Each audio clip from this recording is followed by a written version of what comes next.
Have you ever wondered why fear can be so paralyzing yet so vital for our survival? How can something so innate within us also be our greatest adversary? Today, we delve into the labyrinth of fear and explore strategies to not only confront it, but also to harness it for our benefit. Imagine standing on the edge of a cliff.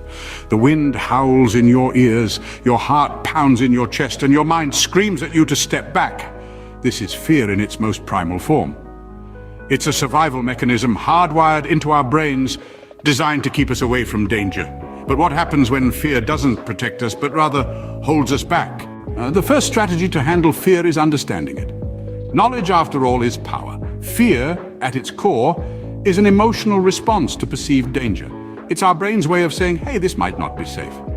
When you understand that fear is merely an emotional alarm system, you can start to control your responses to it.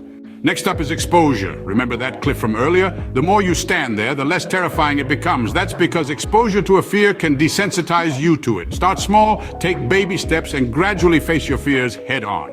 It's not about being fearless, but rather about learning to fear less. Breathing exercises and mindfulness can also help in managing fear. Deep, controlled breathing can calm your body's fight or flight response, while mindfulness can ground you in the present moment, preventing your mind from spiraling into worst-case scenarios. Another strategy is reframing your fear. Instead of seeing fear as a monstrous, insurmountable obstacle, view it as a challenge to be overcome, a hurdle to be jumped. This shift in perspective can be a powerful tool in your arsenal against fear. Lastly, don't forget the power of positivity. Surround yourself with positive influences. Engage in activities that uplift your spirit and cultivate a positive mindset. Positivity can act as a buffer against fear, helping you to face any challenge with resilience and courage. In summary, dealing with fear involves understanding its nature, facing it through gradual exposure, utilizing breathing exercises and mindfulness, reframing your perspective of fear, and maintaining a positive mindset. Remember, fear is not an enemy to be vanquished, but a companion to be understood. It's a part of who we are, and it's up to us to decide how we let it influence our lives.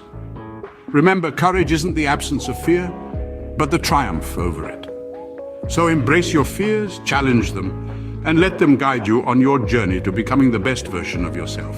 After all, a life lived in fear is a life half lived.